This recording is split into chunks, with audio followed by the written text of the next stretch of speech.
बिस्मिल्लाहिर्रहमानिर्रहीम। अस्सलामुअलैकुम वरहमतुल्लाह। नापाकी की हालत में यानी जनाबत की हालत में सहरी करना कैसा है?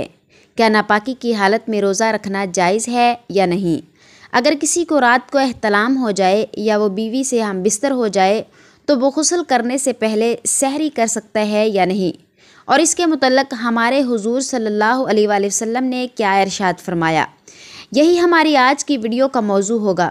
मोहतरम नाज़रीन, सहरी से मुराद वो खाना होता है जो इंसान रात के आखिरी हिस्से में तनावल करता है, और इसे सहरी इसलिए कहा गया है कि रात के आखिरी हिस्से को सहर कहते हैं और यह खाना उसी वक़्त में खाया जाता है।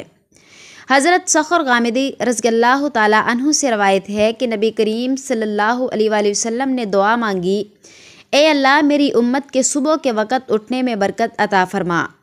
अल्लाह ताला का करम देखिए कि इंसान सहरी का खाना ख़ुद खाता है, इसमें इसका अपना जिस्मानी फ़ायदा है, लेकिन इस पर भी अल्लाह ताला अज्र व सवाब अता फ़रमाते हैं। इसके रोज़े के सवाब में कमी नहीं आती, बल्कि कमी तो कुजा इसमें अल्लाह ताला ने बरकत रख दी है।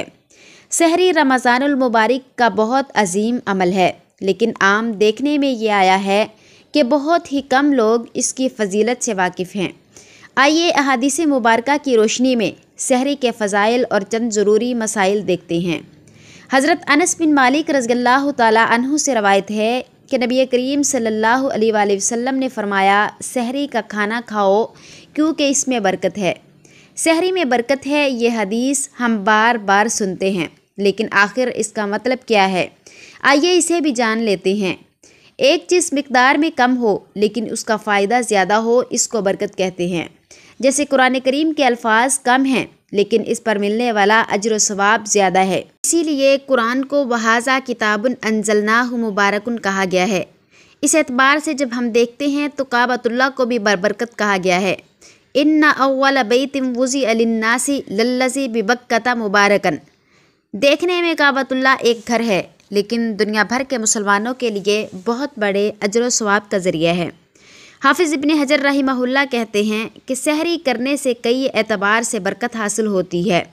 सबसे पहले तो इसमें इत्तिबाए सुन्नत है, फिर अहले किताब की मुखालफत, उसकी इबादत के लिए मुआवनत, रोज़े के दौरान चुस्ती, भूख की वजह से पैदा होने वाली बदमिजाजी से बचाओ, और मज़ीद ये कि सहरी के वक़्त कोई खाना मांगे तो उसे खाना देने का या अपने साथ बैठकर सहरी खिला देने का मौका मिलता है।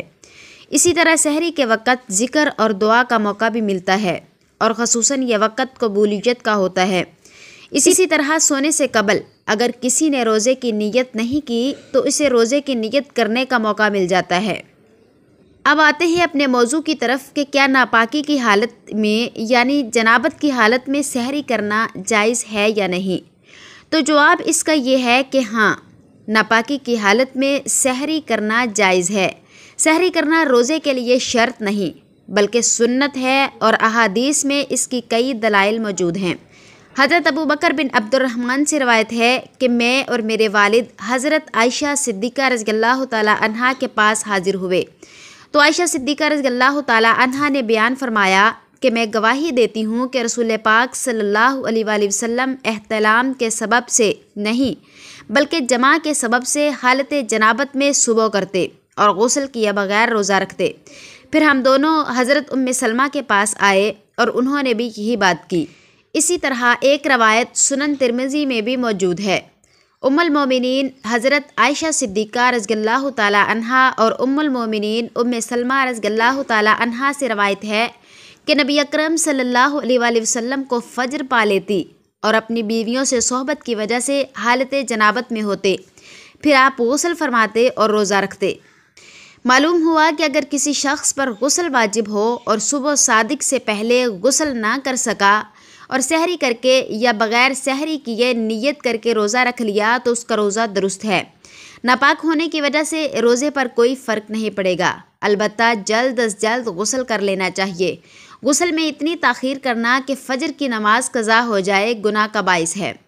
सहरी से मुतल्लक़ हमारे माशरे में एक और बात मशहूर है कि लोग सहरी के बाद भी कुछ लोग पानी पीते हैं, तो याद रखिए कि सहरी का वक्त ख़त्म होने के बाद कुछ भी खाना पीना जायज़ नहीं, کیونکہ سحری کا وقت رات کے آخری نصف سے شروع ہوتا ہے اور صبح صادق سے چند لمحے قبل تک رہتا ہے۔ حضرت زید بن ثابت رضی اللہ تعالیٰ عنہم سے روایت ہے کہ ہم نے رسول نبی کریم صلی اللہ علیہ وآلہ وسلم کے ساتھ سحری کھائی، پھر آپ نماز کے لیے اٹھے۔ راوی کہتے ہیں کہ میں نے ان سے دریافت کی کہ اذان اور سحری میں کتنا وقفہ تھا، یعنی حضور پاک صلی اللہ علیہ وآلہ وسلم نے اذان سے کتنی دیر قبل سحری کی؟ انہوں نے فرمایا 50 آیات پڑھنے کے برابر۔ تو ہمیں بھی چاہیے کہ اپنی سحری صبح صادق سے پہلے ختم کر لے۔ اس کے ساتھ آپ کو یہ بھی بیان کرتے چلیں کہ جنابت کی حالت میں لوگوں سے ملنا، کھانا پینا اور سونا جائز ہے۔ حضرت حذیفہ رضی اللہ تعالیٰ عنہ کہتے ہیں کہ رسول پاک صلی اللہ علیہ وآلہ وسلم جب اپنے اصحاب میں سے کسی آدمی سے ملتے تو اس کے جسم پر ہاتھ پھیرتے اور اس کے لیے دعا کرتے تھے۔ ایک دن صبح کے وقت آپ صلی اللہ علیہ وآلہ وسلم کو دیکھ کر میں کترا گیا، پھر آپ کے پاس اس وقت آیا جب دن چڑھایا، تو آپ صلی اللہ علیہ وآلہ وسلم نے فرمایا کہ میں نے تمہیں دیکھا تو تم مجھ سے کترا گئے۔ میں نے عرض کیا کہ میں جنبی تھا، مجھے اندیشہ ہوا کہ کہیں آپ مجھ پر ہاتھ نہ پھیریں، تو رسول پاک صلی اللہ علیہ وآلہ وسلم نے فرمایا کہ مسلمان ناپاک نہیں ہوتا۔ اس حدیث پاک سے ثابت ہوا کہ جنابت، حیض اور بولا برات سے انسان نماز وغیرہ کے قابل نہیں رہتا، یہ مانوی پلیدی ہے۔ ظاہراً انسان خصوصاً مسلمان پاک رہتا ہے۔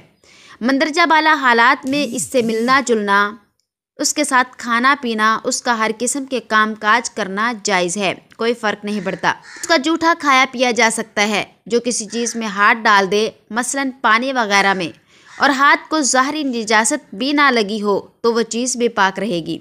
اسی طرح ناپاکی کی حالت میں سونا بھی جائز ہے۔ حضرت عمر فاروق رضی اللہ تعالیٰ عنہ نے سرور دو عالم صلی اللہ علیہ وآلہ وسلم سے عرض کیا کہ مجھے رات کو جنابت لاحق ہوئی، یعنی احتلام یا جماع سے غسل واجب ہوتا۔ آپ صلی اللہ علیہ وآلہ وسلم نے فرمایا اسی وقت وضو کر کے وضو کو دھو کر سو جایا کرو۔